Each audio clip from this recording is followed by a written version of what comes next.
Antes de empezar a discutir de los principios de operación de los transistores amplificadores de baja frecuencia, revisemos algunos hechos fundamentales. Estos son los transistores. Este es uno pequeño y este otro de la variedad de potencia media.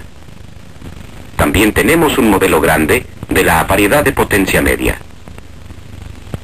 Así que podemos ver las partes internas esenciales. Una pieza de germanio, electrodos de metal y un alambre para conexión externa.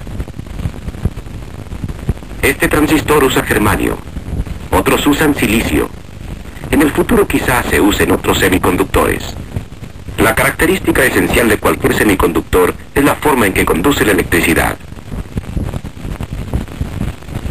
Los semiconductores pueden conducirla en la misma forma que los metales, por el movimiento de sus partículas negativas llamadas electrones,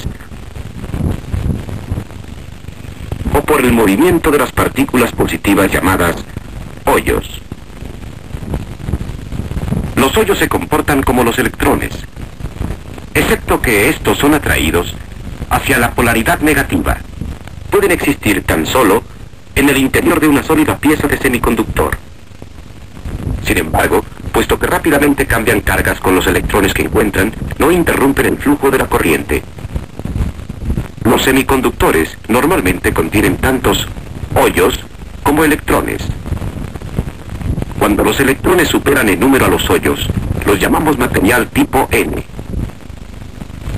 En el material tipo N, a los electrones se les menciona como la mayoría transportadora y a los hoyos como la minoría.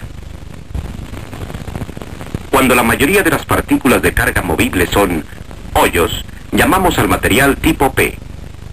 En este caso, los hoyos son la mayoría de los transportadores y los electrones son la minoría.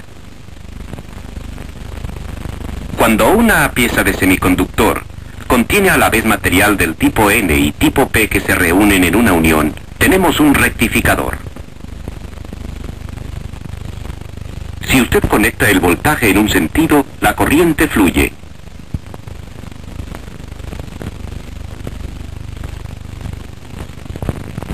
Invirtiendo el voltaje, prácticamente no hay corriente. Si queda una corriente inversa pequeña, se debe a una minoría de transportadores. Un transistor es básicamente una pieza semiconductora que contiene dos junturas PN unidas. La disposición puede ser tanto PNP como NPN. Ambas trabajan en la misma forma. Las tres secciones son el emisor, la base y el colector. Para usar esto como un amplificador, conectamos una polaridad inversa a través de la unión del colector. El único resultado inmediato es una pequeña corriente inversa. Este es el circuito de salida. Conectamos una polaridad normal a través de la unión del emisor. Este es el circuito de entrada y el voltaje normal produce corriente. Esta corriente consiste en electrones que cruzan la unión del emisor hacia la base. En la base, estos electrones son una minoría transportadora. Dado que la base es muy delgada, los electrones generalmente no encuentran hoyos con los que combinarse. Encuentran más fácil unirse a la corriente inversa del circuito colector y la incrementan tanto que se convierte en una corriente tan grande o intensa como la del emisor. Así la corriente del emisor controla la corriente del colector. La corriente del colector siempre es casi igual a la del emisor, independientemente del tamaño de la resistencia de carga. El uso de una resistencia de carga grande da un voltaje de salida grande también, y la amplificación de potencia es el resultado. Ahora hablemos de algunos prácticos circuitos amplificadores de baja frecuencia a base de transistores. Primero, estos son los símbolos para los transistores usados en diagramas esquemáticos. La punta de la flecha indica el emisor. La línea indica la base y esta otra el colector. Cuando la punta de la flecha señala hacia la base, tenemos el símbolo de un transistor PNP. y cuando la punta de la flecha señala hacia afuera de la base, es símbolo de un transistor NPN. La flecha siempre señala la dirección para el flujo fácil de los hoyos a través de la unión del emisor. Es decir, de material tipo P a material tipo N. De material tipo P a material tipo N. Es muy importante recordar la diferencia entre estos dos símbolos. Porque los dos tipos de transistores requieren polaridades de voltaje opuesto.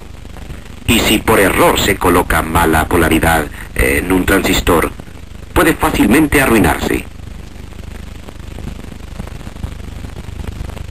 Aquí está el diagrama que muestra un amplificador sencillo usando un transistor PNP. Las polaridades son suministradas por baterías y la entrada y salida son transformadores acoplados por pares. Esto puede ser una etapa en un amplificador de audiofrecuencia, por ejemplo. En este circuito, la base del transistor es usualmente representada a tierra y el circuito es usual o frecuentemente conocido como amplificador de base a tierra. Su característica principal es el hecho de que la base es común a ambos circuitos de entrada y salida. Otras dos configuraciones son posibles. Aquí está una de ellas, el amplificador de emisor común. En este circuito, la entrada es aplicada a la base. La salida es tomada del colector y el emisor es común a ambos circuitos de entrada y salida. El circuito tiene ciertas ventajas sobre el amplificador de base común. Y es la más comúnmente usada de todas las conexiones de transistores.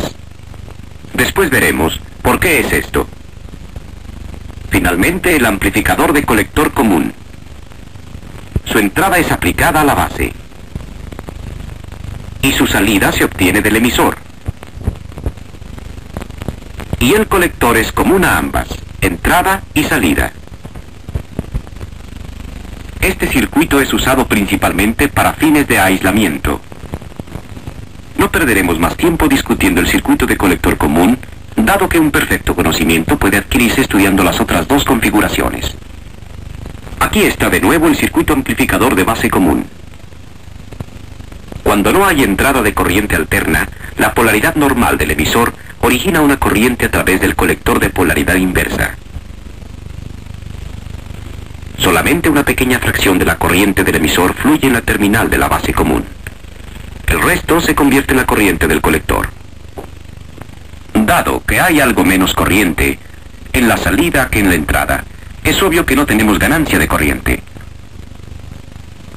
Ahora veamos qué sucede cuando una entrada de corriente alterna se aplica. Cuando aplicamos una entrada de corriente alterna en la entrada, alternativamente aumenta y disminuye el voltaje del emisor. Esto hace que la corriente del emisor varíe conforme el voltaje de entrada.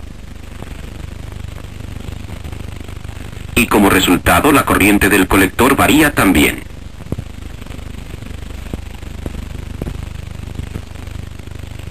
Aunque no hay ganancia de corriente, se puede usar una carga tan grande como se guste, en tanto que la caída de voltaje a través de ella sea más pequeña que la polaridad del voltaje del colector.